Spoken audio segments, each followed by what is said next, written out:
Hi guys, back to my new blog. তো আজকের ব্লগে তোমাদের দেখাবো সাপ। আমাদের গ্রামের পাশে একটা সাপ পড়েছে, সেটা খুবই বড়। সইদা বলছো কত ভিড়, আমি তোমাদের ওখানে সরাসরি গিয়ে দেখাচ্ছি। খুবই একটা অসাধারণ বিশাল বড় একটা সাপ, ঠিক আছে, চারটে। তো ভাই এখন আমরা চলে এসেছি, সাপ দেখছি।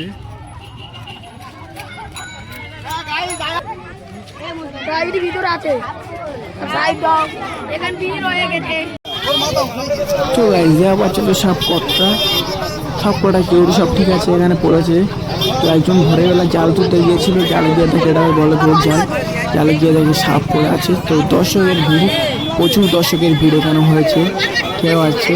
খুবই সুন্দর, এটা হচ্ছে খুবই খারাপ একটা বিষয়। 4টে না 5টা সাপ পড়েছে, দর্শক দেখছে, সাংবাদিক সবাই এসে গেছে। দেখ পাচ্ছ সাপের এক একটা সাইজ পুরো আলাদা, বহুত বড় লেভেলের সাপ, ঠিক আছে, বহুত খতরনাক বিষয়। সত্যিকারে বহুত কারোর কিছু ক্ষতি হয়নি, এটাই সৌভাগ্য কপাল।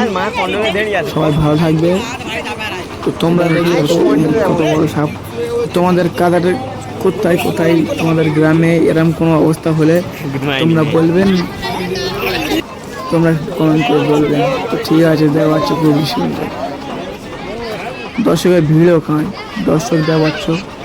আর এই গ্রামটার নাম হচ্ছে হাজি মাইজবের হাজিপাড়া। তো আমি ভিডিও করছি। তো দেখো সাপ কেরাম নড়তেছে, সত্যিকারে বহুত খারাপ বিষয় একটা। তো আমরা এবার চলে যাব, সাপ ফাপ দেখে গেছি। এই দর্শক তোমরা দেখুন, এবার আমরা চলে যাব ঘরের দিকে। তো আমরা এই চলে যাচ্ছি, আমরা এবার চলে যাব। তোমরা দেখুন দর্শক, খুবই একটা খারাপ অস্থির বিষয়, বহুত খারাপ বিষয় দর্শক।